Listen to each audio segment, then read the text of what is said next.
Jessica loved her weird job. While her friends worked in normal offices with normal people, she spent her days talking to aliens, real aliens, not the scary movie kind, but actual beings from other planets who had become friends with Earth back. In 2019, she worked at a place called the Xenobiology Research Institute. That's just a fancy name for the place where humans and aliens share information. Her job was simple. She helped scientists from Earth talk to scientists from space, most days. This meant reading messages about boring stuff like how many space carrots grew this month or when should we have our next video call. It wasn't glamorous, but Jessica found it fascinating. Every morning, she'd grab her coffee and check messages from 3 different alien species. The messages usually arrived while she slept, sent across millions of miles of empty space. Sometimes she'd wonder what these beings looked like while they typed their reports about soil samples and weather patterns. The aliens she worked with most were called the Zenthri. They were super logical, almost like living computers. Their messages always sounded the same, cold, factual, and straight to the point. No hello, how are you, or have a nice day. Just pure information, nothing more. Jessica had been doing this job for 2 years when everything changed. It was a Thursday morning in March, and the rain was hitting her office window like tiny fingers tapping for attention. She was running late because her alarm didn't go off, and she'd spilled coffee on her favorite shirt while rushing out the door. She sat down at her desk, still grumbling about her morning, and opened her computer. There were the usual overnight messages waiting for her, reports from the moon base, updates from Mars, and the weekly agricultural summary from Europa Station. Europa was one of Jupiter's moons, covered in ice, but with a warm ocean underneath where the Zenthri grew their food. The message from Europa Station came from someone named Keffa. She'd been working with him for about 8 months now. He managed all the automated farming systems on Europa, making sure everything ran smoothly while floating alone in the darkness of space. Their conversations had always been strictly business, crop yields, temperature readings, equipment maintenance schedules. Jessica clicked open his latest message, expecting another boring report about fungus growth or water quality. But the first line made her stop breathing for a second. My hunger is not for food. Will you feed me? She blinked hard and read it again. Then again. This couldn't be right. Zenthri didn't talk like this. They didn't use mysterious language or ask personal questions. They definitely didn't talk about hunger in philosophical ways. Jessica looked around her empty office, as if someone might be playing a trick on her. But there was no one else there yet. She was always the first to arrive. She scrolled down through the rest of the message, and there it was, the usual technical stuff about Europa's latest harvest. Atmospheric pressure readings and maintenance schedules, everything normal. Except for that one strange line at the beginning. She'd worked with enough alien communications to know that translation errors happen sometimes. Maybe Keffa meant something completely different, and the computer had mixed up the words. But their translation software was pretty advanced, and it had never made such a weird mistake before. Jessica found herself staring at that line for a long time. My hunger is not for food. Will you feed me? What could it possibly mean? Zenthri didn't even eat food the way humans did. They absorbed nutrients directly through their skin from special chambers. They didn't get hungry in any way she understood. She tried to focus on the rest of her work, but her mind kept drifting back to those words. During her lunch break, she looked up Keffa's previous messages, searching for any sign that something had been different. But everything looked normal. Months and months of perfectly professional, perfectly boring agricultural reports. By the end of the day, Jessica had convinced herself it was just a glitch. Maybe Keffa had accidentally copied and pasted something from somewhere else. Maybe their computers had picked up a signal from Earth's internet and randomly inserted it into his message. Space communication was complicated. Weird things happened sometimes. But as she was getting ready to leave, she found herself typing a response. Usually, she would just acknowledge receipt of his reports with a standard thank you for the update. All data received and processed. Tonight, though, she hesitated. Thank you for the agricultural report. she wrote. Then she paused, her fingers hovering over the keyboard. Finally, she added, I hope everything is going well on Europa Station. Please let me know if you need any assistance with your systems. It was still professional, but somehow more personal than usual. She hit send before she could change her mind, grabbed her coat, and headed home through the rain. That night, Jessica couldn't stop thinking about Kefva floating alone on Europa Station. She'd seen pictures of Europa, a white ball of ice with dark cracks running across its surface like broken glass, beautiful, but terrifying in its emptiness. She'd never really thought about what it would be like to live there alone, surrounded by machines, and endless cold darkness. The next morning, she checked her messages earlier than usual. There was a new report from Kefva, and this time, the strange line appeared in the middle of technical data about water recycling systems. Your concern for my well-being is unexpected. I'm functional, but I find myself wondering what going well means for a being like me. Jessica's heart started beating faster.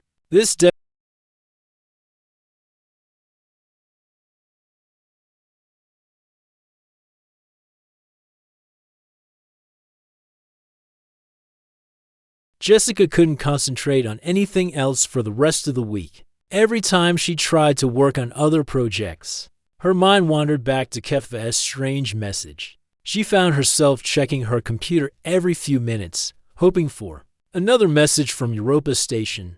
When the next report arrived 3 days later, it looked completely normal at first glance. Technical data about crop rotation cycles, atmospheric readings, equipment maintenance logs. But buried in the middle of a paragraph about soil nutrients, she found another personal comment. Your species experiences what you call loneliness.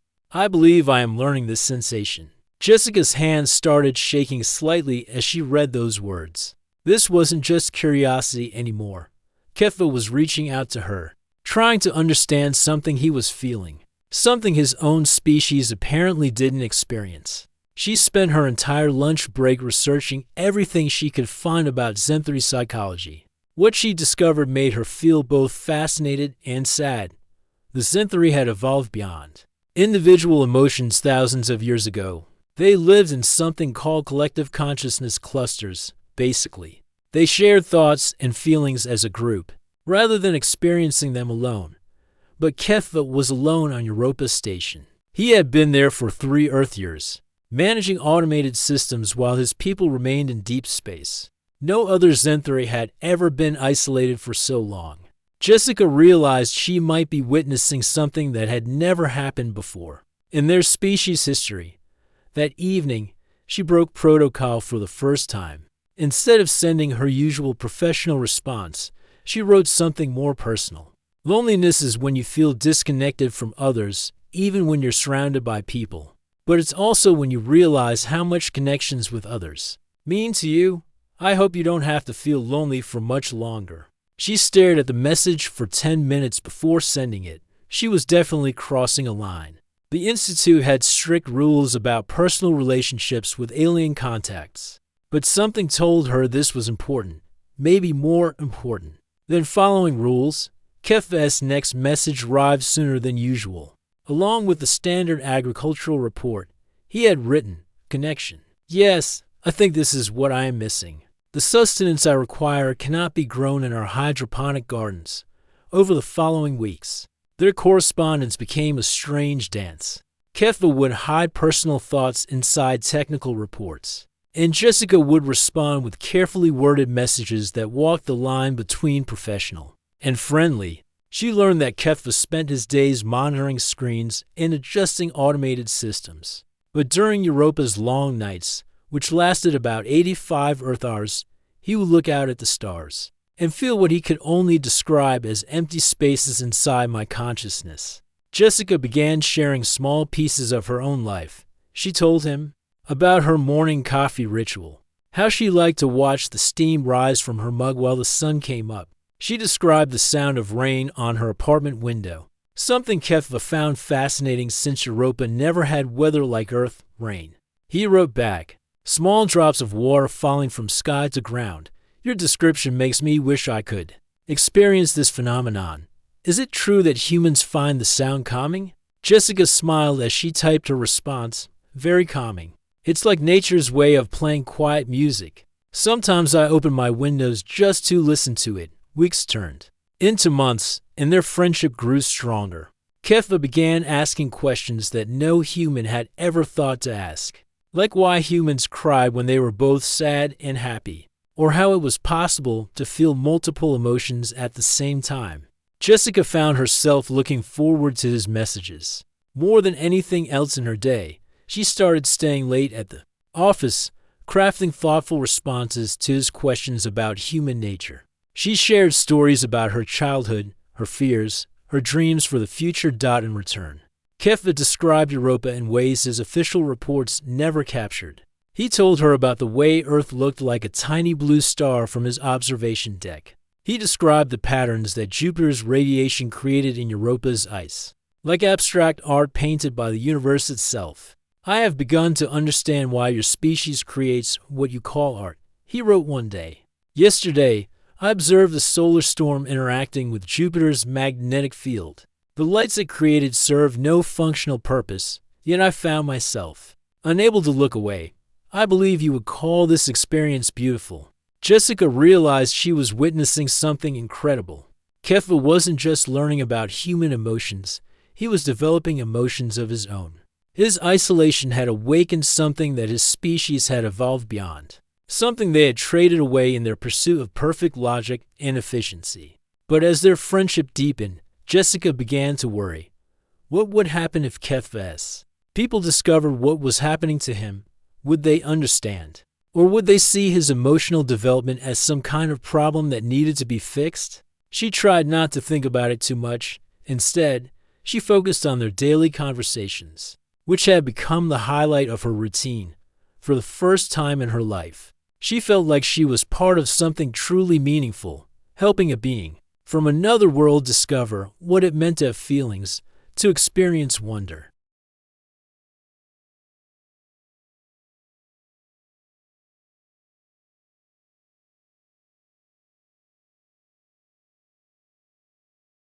By the time summer arrived, Jessica and Kefva had developed something neither of their species had a name for. It wasn't just friendship, and it certainly wasn't anything romantic.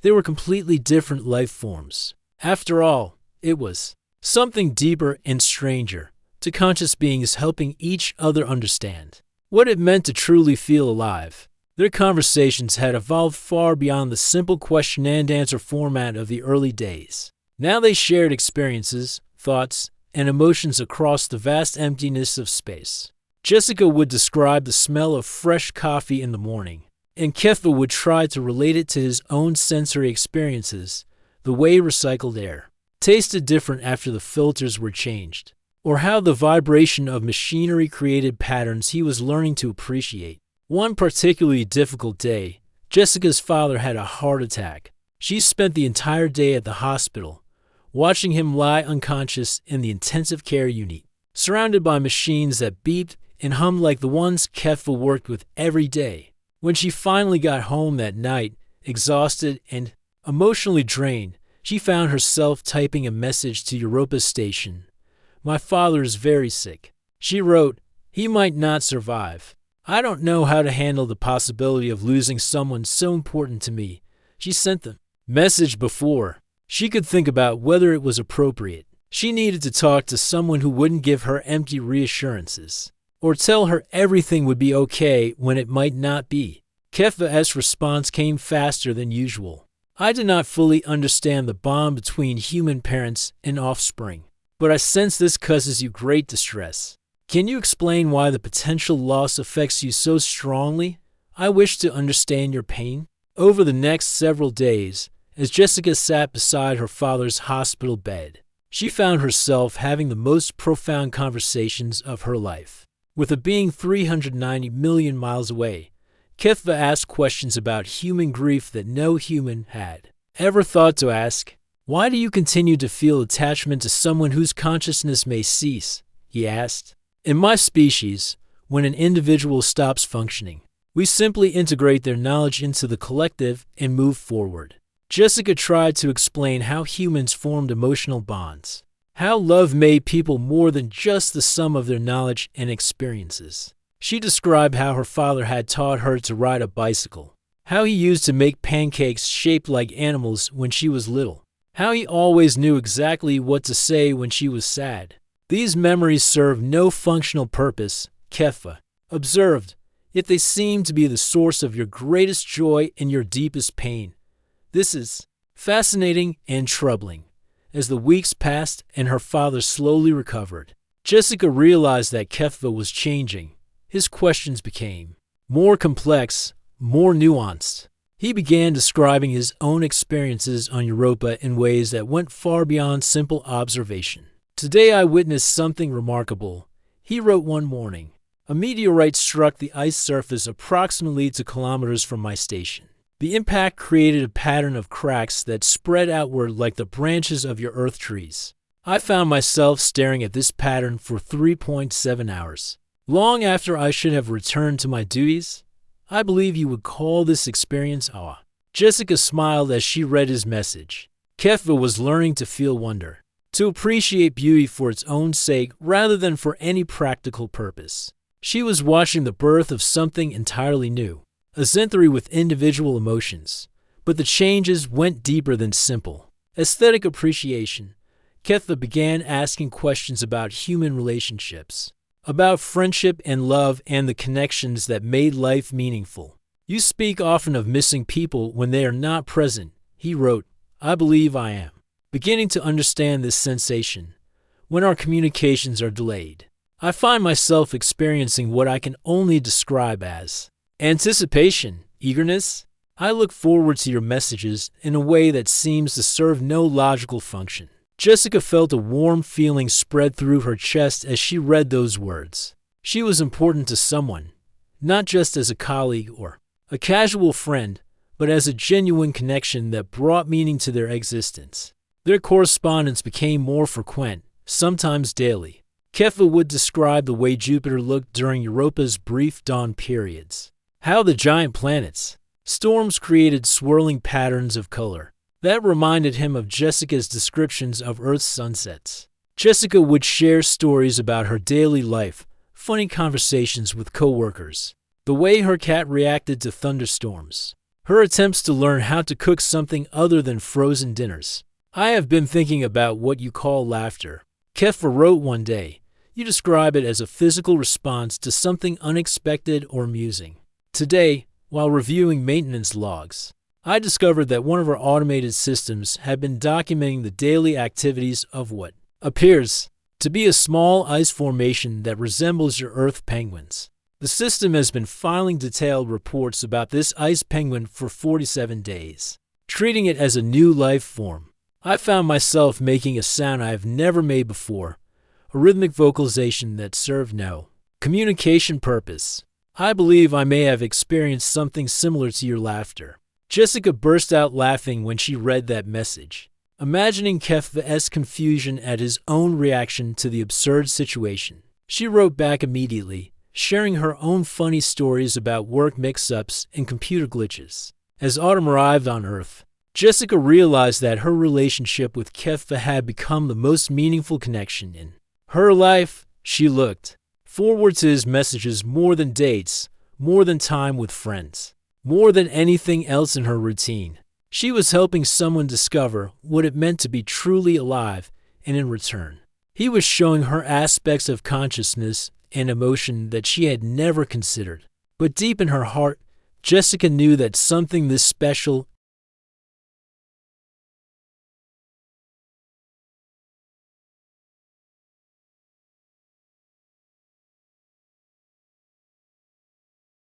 Jessica's perfect world came crashing down on a Tuesday morning in September. She walked into her office with her usual coffee and cheerful mood, ready to check for Kefa's latest message. Instead, she found Dr. Harrison, her supervisor, sitting at her desk with a stack of printed papers in front of him. "Sit down, Jessica," he said in a tone she'd never heard from him before. Cold, angry, disappointed. Her stomach dropped as she recognized what he was holding, printouts of her conversations with Kefa. Every personal message, every shared story, every moment of their growing friendship was spread across her desk like evidence in a crime scene. Care to explain this? Dr. Harrison asked, holding up a page. Quote, sometimes I think about what it would be like to visit Europa and show you what rain feels like, end quote. This was sent from your official institute account to an alien government representative. Jessica's face burned with embarrassment and fear.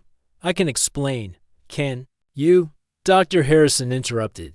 Because from where I'm sitting, it looks like you've been conducting an unauthorized personal relationship with an alien official for months. Do you have any idea what you've done? Jessica tried to speak, but the words wouldn't come. She watched as Dr. Harrison flipped through page after page of her conversations with Ketva. Seeing their private moments laid out like this felt like a violation of something sacred. This could be seen as cultural contamination, Dr. Harrison continued, or psychological manipulation of an isolated alien official. Do you understand the diplomatic implications here? We have spent years building trust with the Zenthri, and you've potentially destroyed it all because you wanted to play pen pals with E.T. It's not like that, Jessica finally managed to say. Ketva reached out first. He was experiencing something his species had never dealt with before. I was just trying to help him understand what? Human emotions, Jessica. That's exactly the problem. You've influenced the psychological development of an alien being. This is the kind of thing that starts interplanetary incidents. Jessica felt tears starting to form in her eyes. But he was lonely, he was isolated, and confused. And his own people couldn't help him because they don't understand what he's going through. Dr. Harrison slammed the papers down on the desk. That's not our problem to solve. Our job is to facilitate scientific cooperation, not to provide therapy to homesick aliens. The worst part was still coming, and Jessica could see it in Dr. Harrison's expression before he even spoke. The Zenthri High Council has been made aware of the situation. He said quietly, they're recalling Ketva for what they call psychological evaluation and potential consciousness restructuring. Jessica's blood turned cold. She had researched enough about Zenthri society to know what that meant. They were going to fix him. They were going to remove whatever made him capable of feeling emotions, of experiencing wonder, of being the unique individual he had become. They can't do that. She whispered, he's not broken. He's just different. Different is exactly what they're concerned about, Dr. Harrison replied. The Zenthri don't do different. They don't do individual. They've built their entire civilization on collective consciousness and logical efficiency. Zenthri who experiences personal emotions is, to them, defective. Jessica thought about all the messages Ketva had sent her. His wonder at Jupiter's storms, his confusion about loneliness, his joy at discovering laughter. All of that was going to be erased, as if it had never existed. When, she asked, his transport leaves Europa Station tomorrow. By the time he reaches the Zenthri fleet, they'll have prepared the consciousness restructuring procedure. Within a week, the Ketva you've been talking to will essentially cease to exist. Jessica stared at the papers on her desk, at the evidence of the most meaningful relationship she'd ever had.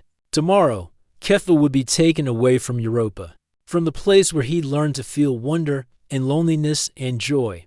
In a week, all of that growth, all of that beautiful development of his individual consciousness would be wiped away. You're suspended pending a full investigation. Dr. Harrison continued, clean out your desk. Security will escort you out. Jessica barely heard him. She was thinking about Ketva, probably preparing for his departure, not knowing that he was about to lose everything that made him special. She wondered if he was scared, if he understood what was going to happen to him. As she packed her personal items into a cardboard box, Jessica's computer chimed with a new message. Dr. Harrison moved to close it, but Jessica pushed past him too. Read it first. It was from Ketva. I have been ordered to cease all communications with Earth personnel and return to the fleet immediately. They say my hunger has made me defective, that the emotions you taught me to recognize are a malfunction that needs correction. But you have shown me that some hungers are worth keeping, even if they cause pain. Thank you for feeding something in me I did not know existed. I will remember our friendship until the moment they make me forget. The message was signed not with his official designation, but with a small symbol he had created for their personal exchanges, a drawing of Earth's moon as seen from Europa. It was the last personal touch of Kethva she would ever see. Jessica's tears fell onto the keyboard as she tried to type a response. But Dr. Harrison closed the computer before she could send anything. It's over, Jessica. The communication channels to Europa Station have been permanently closed for personal exchanges. Whatever you were trying to accomplish, it's finished. Security guards appeared at her office door. Jessica picked up her box of personal items and walked past them. Down the hallway she had walked every day for 2 years. Past the colleagues who now stared at her like she was a stranger. That night, Jessica sat in her apartment, staring up at the night sky. Somewhere out there, Kethva was leaving Europa Station, traveling toward a fate that would erase everything beautiful about him.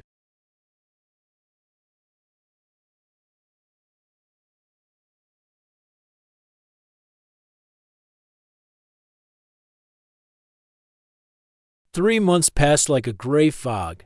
Jessica spent her days at home, trying to find meaning in a world that suddenly felt empty.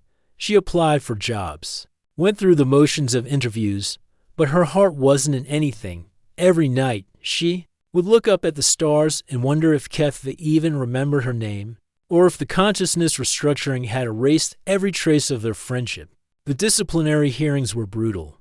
Jessica had to sit in sterile conference rooms, while officials dissected her every message, analyzing whether she had violated interspecies communication protocols. Some treated her like a criminal who had endangered Earth's relationship with an alien species. Others seemed curious about what she had accomplished, asking detailed questions about Kethva's emotional development. Dr. Patricia Chen, the head of the interspecies psychology department, was particularly interested in Jessica's testimony. "You're describing something we've never documented before," she said during one hearing. "The spontaneous development of individual consciousness in the species that evolved beyond such traits. This could change everything we understand about alien psychology." But Jessica barely cared about the scientific implications. She just wanted to know if Kethva was okay, if any part of the being she had known still existed somewhere in the vastness of space. Then, on a cold December morning, something impossible happened. Jessica's old computer, the one the Institute had let her keep for personal use, chimed with an incoming message. The sender identification made her hands shake. Europa Station Agricultural Division. Maintenance Channel 7. She opened the message with trembling fingers. "I am different now. Less than I was with you, but more than they want me to be. I have taught others here about the hunger you helped me name. We are few, but we are growing." Jessica started crying before she finished reading the first paragraph. Kethva had found a way to reach out, using an old maintenance channel for agricultural equipment reports. Somehow, he had survived the consciousness restructuring, though not unchanged. The procedure was unpleasant. His message continued. "They attempted to remove what they called anomalous neural pathways, the connections in my mind that you helped me create. But consciousness, once awakened, is more resilient than they believed. They suppressed much of what I had learned to feel, but they could not erase it completely." Jessica read through tears as Kethva explained what had happened. The Zen3 scientists had tried to restore him to their idea of normal, but the emotional development he had experienced was too deeply integrated into his consciousness. They had managed to reduce his capacity for feelings, but they couldn't eliminate it entirely. "I am like someone who was once able to see colors, who now sees the world in muted shades." He wrote, "The joy I felt when observing Jupiter's storms is now only a distant echo. The wonder I experienced while learning about your rain is merely a memory. But the capacity remains, diminished but not destroyed." But the most remarkable part of his message came next. Kethva had not been passive during his time with the fleet. He had quietly shared his experiences with other Zen3, describing what he had learned about individual consciousness and emotional awareness. To his surprise, several others had admitted to having similar experiences, brief moments of wonder, confusion about their purpose, feelings of disconnect from the collective consciousness. We are few, Keffa wrote, but we are growing. There are now 12 of us who have chosen to nurture rather than suppress these anomalous neural pathways. We meet in secret, sharing our experiences and learning to understand these new sensations. We call ourselves the individuated, those who have chosen to be more than the sum of our collective parts. Jessica laughed through her tears. Even after everything they had done to him, Keffa had started a quiet revolution among his own people. He had become a teacher, helping others discover the same emotional awakening that their friendship had sparked in him. Your influence extends far beyond what you might imagine, his message continued. The questions you taught me to ask, the way you showed me to observe beauty for its own sake. The concept of friendship as connection rather than mere functional cooperation. These ideas are spreading among my people like seeds carried on stellar winds. But Keffa's message wasn't just about sharing what had happened to him. He had news that would change Jessica's life. Dr. Chen had been fighting for months to establish a new research program based on Jessica's experiences with Keffa, the Consciousness Bridge program, designed to safely facilitate psychological exchanges between humans and other sentient beings, had finally been approved. They wanted Jessica to lead it. Dr. Chen has been in contact with our group. Through official channels, Keffa wrote, the Zenthri High Council, while still wary of individual emotional development, has agreed to allow limited studies of consciousness evolution. They are curious about the implications, even if they disapprove of the process. Jessica could hardly believe what she was reading. Not only had Keffa survived and started spreading emotional awareness among his people, but their friendship was becoming the foundation for an entirely new field of interspecies psychology. The next few months were a whirlwind of activity. Jessica found herself testifying not as a defendant, but as an expert witness in the development of new protocols for interspecies emotional contact.